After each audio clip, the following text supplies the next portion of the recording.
La soirée du mercredi 19 mars 2025 a été marquée par des rits de combat opposant les forces armées de la République démocratique du Congo, soutenues par les forces loyalistes du Wazalendo aux rebelles du mouvement du 23 mars. Malgré les tentatives des vaillants FARDC à repousser l'ennemi, le territoire de Walikale est tombé et est désormais sous occupation des éléments du mouvement du 23 mars et depuis la même soirée, une perte de plus pour notre pays, la République démocratique du Congo. Mesdames et messieurs, c'est par cet élément donnant un détail sur la situation de la guerre dans l'Est de la République démocratique du Congo que nous vous disons bonjour et bienvenue à suivre ce journal. La province de l'Ituri connaît ces dernières années sous l'état de siège un développement dans plusieurs secteurs de la vie, dont celui des infrastructures connaît un élan considérable dans cette province. Suivez ce reportage du gouvernorat de l'Ituri pour le détail.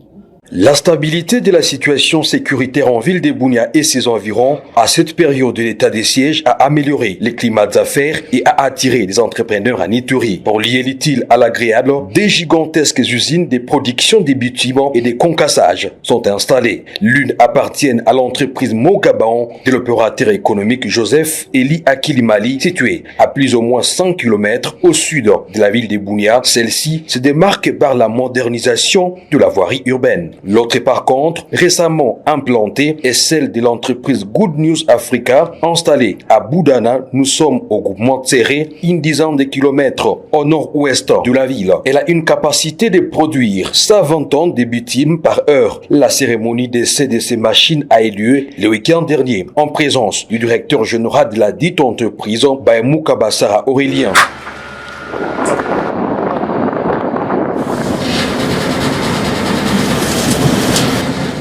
Notre usine est composée, il y a la partie mixeur là où on mélange le bitume et l'autre partie qui est au début c'est les trémies là où nous stockons le gravier comme vous avez vu là. Et la dernière partie qui est ici c'est le décanteur là où nous chauffons le bitume. Quand ça vient dans des fûts, on chauffe ça dans le décanteur et puis on verse dans le tank de stockage qui sont là. Dans une heure, nous pourrons produire des camions belles comme vous avez vu là. Puis c'est ça, 120 tonnes par heure. Le gouverneur militaire de l'Ituri, le lieutenant général Luboyonka Chamadjoni, lors de l'inspection des travaux effectués en ville, a tenu à encourager ces jeunes entrepreneurs pour cette œuvre grandiose. Tenez que l'implantation de l'usine de fabrication d'enrobés et concassage par l'entreprise Good News Africa en Ituri, c'est en prévision de l'asphaltage de la RN27, tronçon compris entre Bunia Magi et Bunia Komanda, une promesse du chef de l'État Félix Antoine Tshisekedi Tshilombo à la population de l'Ituri. Objectif, non seulement rendre fluide la circulation sur cet axe transafricain, mais aussi réduire les délais d'intervention en cas de toute éventualité.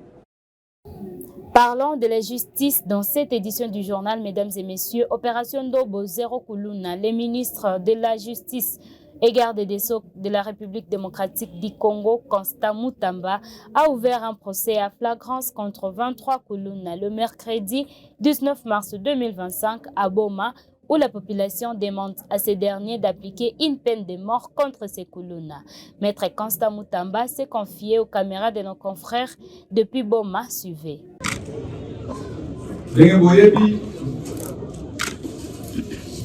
Naye Awa, en tant que ministre d'État, ministre de la Justice, fait garde des Sceaux de la République. Et à l'Isolom, à la Liboso, na biso Roya Awa, et na René Libino, na Bino, Victor Lenzo.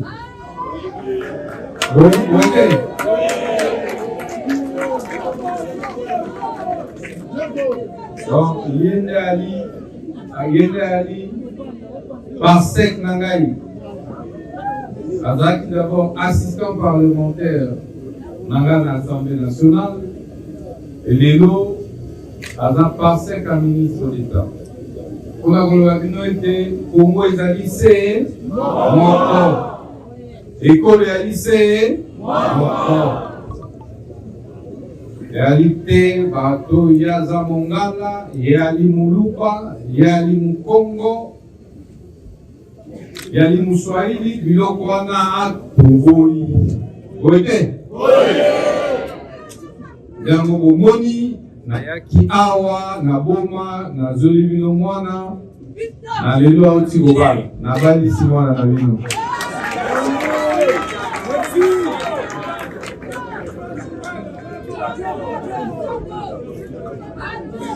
Yami Balé, soyez dans le cadre, il y a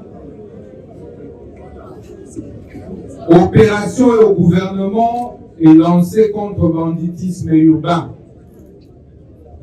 Babomi Batu, Namibi, Oba opéra kana ba macheti, na ba arme létale,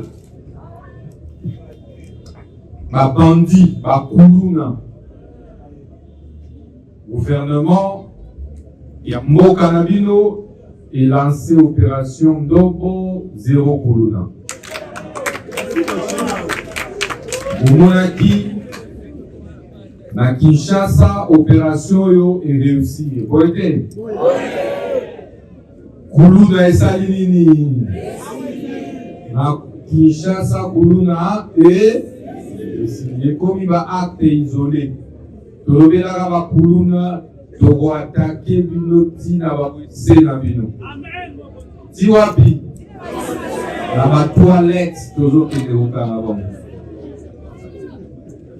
Ti wapi? Na lelo yo amomo. Alors awa to ki pe solo ya kikuluna mwa mingi awa. To ki solo ya nini? Toye komema bango, totia bango na mukongo, pe tokenda bango anginga. Boite. Sanction contre la kuluna et zanini. Peine de mort, les anini. Les anini. Yo tata, yo mama, yo elenge, bate la mona na yo. Batela nani? Eva ete soki mwana na yo abomi, soki mwana na yo aibi na macheti, na munduki, soki police ekangi ye, eva ete bakutia na disposition ya justice. Na justice c'est condamné à mort. Pe bokomonaka elisusu. Tozokana. Oui, va être peine de mort et ça coexister dans mibeko na biso. Et aussi leva moratoire sur la peine de mort. Donc, pour lever la moine na bino, je salimini. Pour la biso nos audience, les lots, commis prononcé. Pour rendre décision à Bango, Nami Sunabi, Nabino. Dans la succession de ces actualités, le gouverneur du Haut-Katanga, Jacques Kiaboula, a accordé une audience au nouveau maire de la ville de Lubumbashi, Patrick Kafwimbi, accompagné de son adjointe Joyce Tunda, où ils ont reçu des conseils et des orientations par rapport aux attentes de la population de cette ville. Les détails dans ces reportages de nos confrères depuis Lubumbashi. Suivez. Un nouveau chapitre s'ouvre à l'hôtel de ville de Lubumbashi depuis la nomination d'un nouveau maire intérimaire par le vice-premier ministre et ministre de l'Intérieur.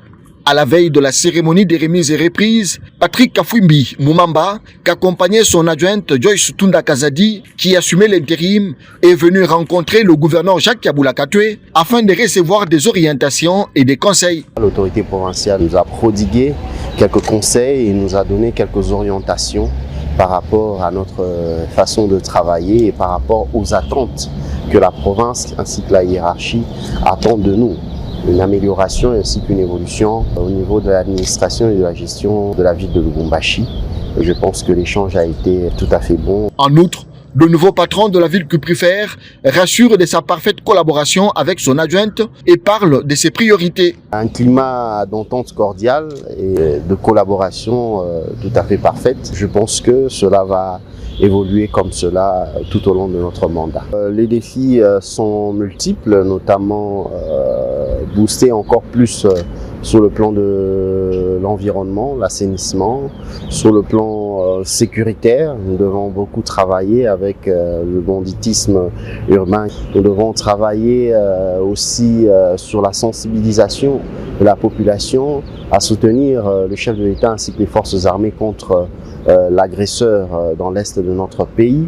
Et en dernier lieu, nous devons travailler sur la conscientisation de la population à contribuer sur la maximisation des recettes de la ville de Lubumbashi. Sauf changement de dernière minute, Patrick Afwimbi Moumamba prendra possession de ses nouvelles fonctions déjà ce mercredi 19 mars 2025 à l'issue de la cérémonie des remises et reprises avec son adjointe Joyce Tunda Kazadi.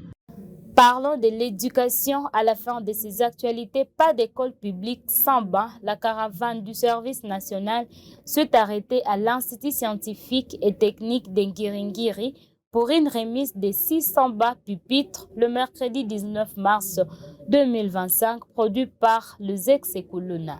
Les détails dans ces reportages de nos confrères. Suivez. Nous sommes à Kinshasa. À croire que c'est ici que l'expression « étudier à même le sol » tire son origine. L'Institut scientifique et technique de Ngiringiri est dépourvu de tout. Au-delà de l'absence des bancs, ce sont des centaines d'enfants qui ont été sortis du circuit scolaire, faute des conditions adéquates de l'enseignement. Mais ce mercredi 19 mars 2025, un basculement dans le banc vient d'être amorcé. C'est signé Service National. 600 bancs pupitres fabriqués par des ex-Kuluna.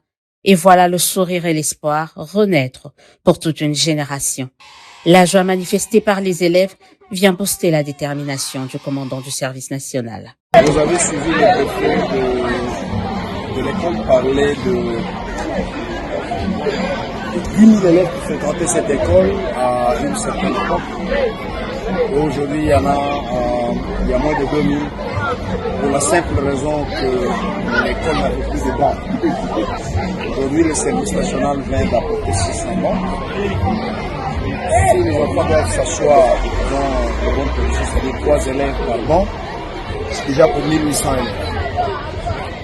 Nous allons fournir les efforts pour que dans les prochains jours, on rajoute encore le banc. Et nous avons constaté que dans ces quartiers, il y a 3 écoles publiques, 3 grandes écoles publiques.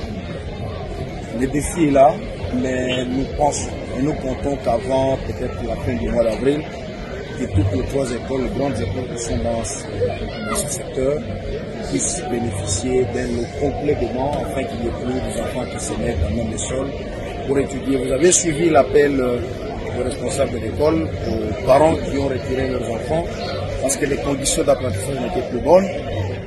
Ils leur envoient le message de revenir. Parce qu'ils ont espoir qu'il y en a qui a dedans, il y en aura encore d'autres. Les élèves voient au lieutenant général Jean-Pierre Kasson-Okabouik un messie, surnom tout de suite refuté par ce dernier. Il se considère comme un simple envoyé. Ils m'appellent messie, c'est parce qu'ils étaient désespérés peut-être. Les enfants étaient désespérés après plusieurs années, plusieurs décennies sans recevoir de bancs aujourd'hui. Pour la petite histoire, cette école, le préfet, les responsables de cette école sont venus nous contacter eux-mêmes le jeudi de la semaine passée. Et nous leur avons promis que la semaine prochaine, donc de manière prompte, nous avons réagi. Je crois que c'est ce sentiment-là qui les pousse à dire que nous sommes imbéciles. Nous ne sommes qu'un simple envoyé, un simple fonctionnaire de l'État au service de la nation. Et voilà, je ne suis pas imbécile.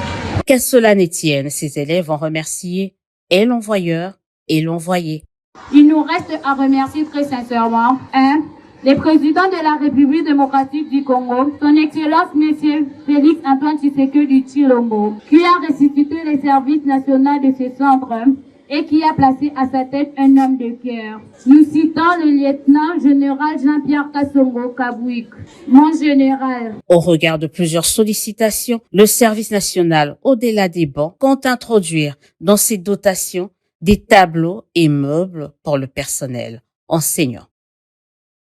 Comme dit dans les lignes précédentes, c'est par cet élément parlant de l'éducation que nous clôturons notre édition. Merci de nous avoir suivis. Bonne santé à vous.